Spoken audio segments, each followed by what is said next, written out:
Oi, eu sou Fante e recentemente foi lançado o primeiro episódio da nova adaptação da HBO, The Last of Us, né, a adaptação do jogo. E com ele vieram muitas críticas boas, pois realmente o primeiro episódio foi espetacular. E eu sei que eu demorei bastante pra fazer isso, mas decidi estrear o canal com The Last of Us um dia antes do segundo episódio sair. E eu devo demorar no máximo 2 dias pra lançar o do segundo episódio. Eu espero. Mas bem, o primeiro episódio, como eu já disse, foi muito bom. Obviamente esse vídeo vai ter spoilers do primeiro episódio, pois eu vou comentar das coisas mais importantes que eu encontrei.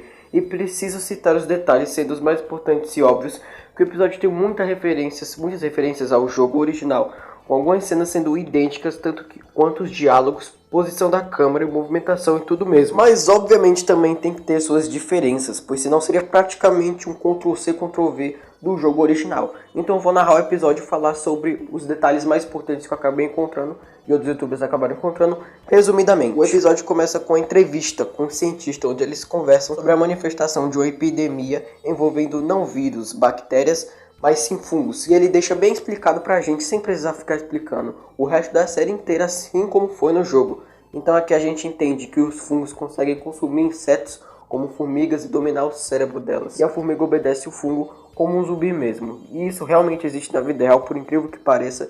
E nós somos muito quentes para o fungo conseguir entrar em nós, por isso não consegue. Então para conseguirem precisaria haver uma mudança no clima do ambiente, na temperatura, que é o que recentemente estamos experienciando, o aquecimento global e a pandemia. Ou seja, é bem uma analogia do que a gente está passando recentemente. Até porque muitos anos depois, em 2003, que já é uma diferença, porque no jogo original é 2013, mas isso é quando o salto temporal aconteceu, foi em 2023, que é a nossa época atual. Então começa com o aniversário do Joel, assim como no jogo. A filha do Joel, que eu esqueci o nome... Não, acho que é Sarah, exatamente, Sarah. Ela rouba o dinheiro dele só para consertar o relógio dele como presente de aniversário, que vale a intenção. Então quando eles vão assistir um filme, ela acaba adormecendo no sofá, e antes disso tem uma referência ao jogo com o mesmo diálogo sendo do Joel, perguntando aonde ela tinha arrumado esse dinheiro. Então ela acaba acordando e ouve barulhos vindo da casa do vizinho. Vai ver o que aconteceu e vê a velha infectada lá do fungo. O Joel aparece com o irmão dele no carro, buscam ela e eles começam a procurar por um local seguro. Mas um avião chega e acaba destruindo tudo e fazendo eles desmaiar. Inclusive isso é bem diferente do jogo, porque no jogo foi um carro que apareceu. E ele apareceu aqui também, só que não foi isso que causou o acidente, foi o avião. Então o avião faz eles desmaiarem, mas quando acorda e sai do carro capotado, ele é destruído por outro que chega com toda a velocidade. Então o Joel tenta levar ela para um local seguro, o infectado aparece e começa a correr atrás deles. Ele vai parar em um outro canto onde aparece um cara do exército que quase mata o Joel, mas consegue matar a Sarah. Uma cena idêntica aos jogos que me fez chorar de novo. Então o irmão do Joel aparece e atira nele. E eventualmente, 20 anos depois de tudo isso, ele tem um cara lá do exército que tá negociando drogas com o Joel. Tudo por dinheiro, sabe? E a gente consegue ver como a morte da Sarah afetou muito o Joel. Agora ele parece mais sério e triste com a vida.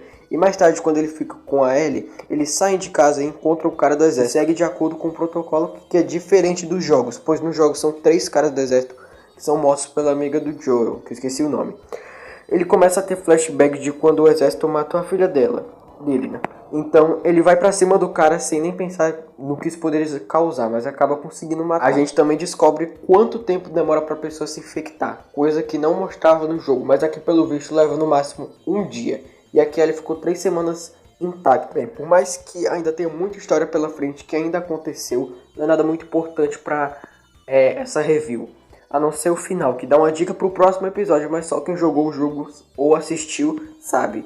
E eu não vou dar spoilers do que está por vir, mas entendedores entenderão. Então, resumindo tudo aqui, eu gostei bastante desse primeiro episódio. Pegou bastante coisa do jogo e mudou pouca coisa. Claro que não deixou idêntico para não cair na mesmice que muitas adaptações cometem, ou o contrário, de fazer uma história nada a ver com a original. Mas aqui foi tudo perfeitamente equilibrado, até com a escolha de atores, que tem gente reclamando que a Bella Ramsey é feia. Irmão, vai se ferrar. Pois o que importa não é se a personagem é parecida com a atriz ou o ator, e sim a performance dele, que pode ser melhor do que uma atriz ou ator que se parece em aparência com o personagem, mas não consegue passar emoção. Um grande exemplo disso é Jodie Picoult. Também esqueci de falar que não vai ter aquela máscara dos poros, só isso mesmo. Enfim, isso era tudo que eu tinha pra falar sobre o primeiro episódio, que deu pra ver que eu amei, com certeza. e em até 2 dias depois do lançamento do segundo, apesar que eu tô gravando bem antes. Mas assim que lançar o episódio e eu assistir, eu começo a produzir o vídeo. Enfim, esse foi o vídeo. Se você gostou, deixe seu like. Se não for inscrito, se inscreva e até o próximo vídeo.